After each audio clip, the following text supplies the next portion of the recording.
तक 100 से ज्यादा सीटों के रुझान यहां पर आ चुके हैं और 32 सीटों पर राष्ट्रीय जनता दल आगे, 33 सीटों पर Bharatiya Janata party. Exit polls में आरजेडी को नंबर 1 की पार्टी भी कई एग्जिट पोल्स में बताया गया था, लेकिन भारतीय जनता पार्टी के स्ट्राइक रेट को लेकर भी कई एग्जिट पोल्स ने अनुमान लगाए थे। लेकिन दूसरी तरफ जनता दल यूनाइटेड भी 22 सीटों पर अभी तक आगे। RJD versus Janata Dal United 61 सीटों पर आमने सामने है, जबकि बीजेपी वर्सेस आरजेडी 51 सीटों पर एक दूसरे के सामने। कांग्रेस भी 7 सीटों पर आगे चल रही है, जबकि अन्य जो वीआईपी की एक सीट अभी तक दिख रही है, अन्य में लेफ्ट पार्टीज आती है, उनका भी खाता खुलते हुए नजर आ रहा है। 32 हो गया। भारतीय जनता पार्टी 36 सीटों पर आगे है, तो 32 सीटों पर रुझानों के मुताबिक आरजेडी है। तेजस्वी की पार्टी तारापुर से अगर सम्राट चौधरी आगे चल रहे हैं, अलीनगर से मैथिली ठाकुर आगे चल रही हैं, और तारापुर से सम्राट चौधरी, सिवान सीट से मंगल पांडे भी आगे चल रहे हैं। तो कुल मिलाकर जो बड़े चेहरे हैं, लेकिन राघोपुर से तेजस्वी यादव भी आगे चल रहे हैं। मोकामा से अनंत सिंह, बाहुबली उम्मीदवार जेडीयू की तरफ से, मतलब दुलारचंद हत्याकांड में उनका नाम आया, एफआईआर दर्ज हुई। इधर दूसरी तरफ वीणा देवी वहां पर चुनावी मैदान में थी। और एक बार आप, मुझे लगता है लिए चलते हैं आपको जो हमारा स्क्रीन पर जो इंपॉर्टेंट कैंडिडेट्स हैं उनको लेकर महारथियों की तस्वीर आपको दिखाते हैं कि महारथी कौन कौन से आगे चल रहे हैं। तो यहां पर जूम इन करके दिखाइए। तेजस्वी यादव आगे चल रहे हैं राघोपुर की सीट से, अभी तक नतीजा नहीं आया है, और यहां पर उनका मुकाबला सतीश कुमार से है, बीजेपी के पूर्व विधायक, और चंचल कुमार से है जो कि व्यवसायी है। एक बार फिर से महारथियों की लिस्ट में जब आप जाएंगे तो सम्राट चौधरी तारापुर की सीट से आगे चल रहे हैं, और वहीं मैथिली ठाकुर आपको अलीनगर की सीट से। विजय कुमार चौधरी सराय रंजन जेडीयू के टिकट पर चुनावी मैदान में, बड़े नेता हैं जेडीयू के, वो आगे चल रहे हैं। नितिन नवीन बांकीपुर से मंत्री भी है सरकार में। वहीं सुनील कुमार मोरे को देखिए, जो सुनील कुमार जो कि भोरे से एससी कैंडिडेट है, रिजर्व सीट है, वहां पर वो आगे चल रहे हैं। मंगल पांडे सिवान की सीट से आगे चल रहे हैं।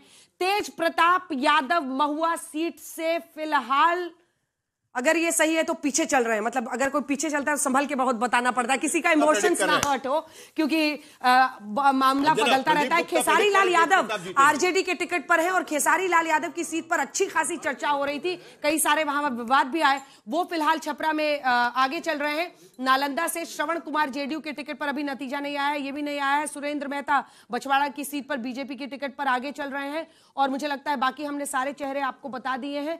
एक बार फिर से चलते हैं वापस अपनी सीट पर, और आपको ये बताते हैं कि फिलहाल जो रुझान है उसमें बड़े दिग्गजों के लिए टिकमार्क ही लगता हुआ दिख रहा है। लेकिन महुआ की सीट बहुत दिलचस्प हो जाएगी, क्योंकि तेज प्रताप यादव, हालांकि बाद में वो बोलने लगे कि लालू जी का जिस पर हाथ रहेगा अपने पिता के बारे में। लेकिन तेज प्रताप यादव को लेकर एक और चीज याद रखिए, ऐसा नहीं है कि आरजेडी से बहुत ज्यादा अलग हो जाता है, क्योंकि सुगौली एक ऐसी सीट है जहां वीआईपी के कैंडिडेट का नामांकन रद्द हुआ, तो वीआईपी ने बाहर से समर्थन दिया है जेजेडी के कैंडिडेट को, यानी तेज प्रताप यादव के कैंडिडेट को। तो परिवार एक तरफ से नहीं, घुमा के कान पकड़ रही है, और यह भी एक हकीकत है बिहार की राजनीति की। अब तक के रुझानों में भारतीय जनता पार्टी 39 सीटों पर लीड लेते हुए सबसे आगे नजर आ रही है, जेडीयू 25 के साथ। ये दो बराबरी के पार्टनर जो कि एक साथ मिलकर, जो होता है ना, दोनों छोर से रन बन रहे हैं, तो दोनों एक दूसरे पर निर्भर हैं। लेकिन दूसरी तरफ एक सचिन तेंदुलकर हैं अकेले, दूसरी छोर पर रन बनाने वाला व्यक्ति नहीं है। 35 सीटों पर आरजेडी है, बीजेपी से ज्यादा पीछे नहीं है, जेडीयू से 10 सीटें आगे हैं, लेकिन समर्थन में केवल कांग्रेस की 8 सीटें। 117 सीटों के रुझान आ गए हैं 243 में, और अभी तक 66 सीटों पर एनडीए आगे है, 47 पर महागठबंधन।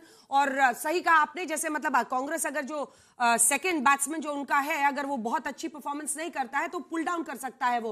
हालांकि आरजेडी सबसे ज्यादा 143 सीटों पर लड़ी है, वो अच्छी परफॉर्मेंस करते हुए दिखाई दे रहे हैं। वहीं नीतीश कुमार 39 सीट, मतलब जो 39 सीटें वो बीजेपी की तरफ जाती हुई एनडीए में दिख रही है, और जेडीयू 24 पर। अब फासला यहां पर भी दोनों बैट्समैन हम कह सकते हैं अच्छी परफॉर्मेंस करते हुए दिखाई दे रहे हैं। अन्य को 5, जिसमें से 3 सीटों पर प्रशांत किशोर की पार्टी आगे चलती हुई दिखाई दे रही है। यह भी अपने आप में इंटरेस्टिंग है।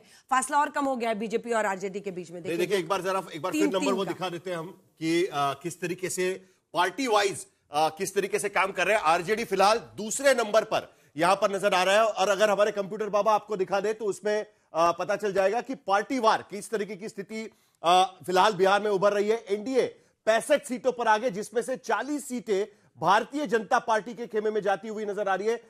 यह शुरुआती रुझान है। 23 सीटों पर Janata Dal United, LJP 1 seat पर, और जीतन राम मांझी की पार्टी 1 सीट पर, जबकि महागठबंधन में आरजेडी 39 सीट पर आगे चल रही है। 40 में से अभी 40-40 हो गया है। आरजेडी 40, भारतीय जनता पार्टी 40, कांग्रेस 8 सीटों पर आगे चल रही है, जबकि अन्य यानी लेफ्ट पार्टीज 4 सीटों पर यहां पर आगे चल रही है और जनसुराज पार्टी 4 सीटों पर आगे चल रही है, अन्य 1 सीट पर। 40 सीटों पर बीजेपी 40, आरजेडी 40। ये देखिए यहां पर कम से कम सिंगल पार्टी की अगर बात हो रही है तो कांटे की टक्कर हो गई है रुझान के हिसाब से।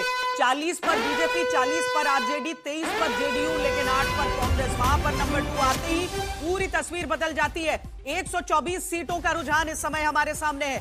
243 में से 124 सीटों का रुझान है, जिसमें 67 पर एनडीए, 52 पर महागठबंधन। बहुत ज्यादा फासला अब दिख रहा है यहां, लेकिन ये रुझान है, शुरुआती रुझान है। पोस्टल बैलेट्स की गिनती है जिसमें अन्य को भी अभी 5 सीटों पर बढ़त दिख रही है, लेकिन मामला पूरा आकर टिकता है उसी दूसरे बैट्समैन पर कि दूसरा बैट्समैन कितना स्कोर करेगा दोनों तरफ से। इधर जेडीयू 24 पर आगे है, ये रुझान है, पोस्टल बैलेट्स की गिनती है, ये राइडर आपको देते हुए, क्योंकि उसमें एनडीए की परफॉर्मेंस अक्सर अच्छी मानी जाती है।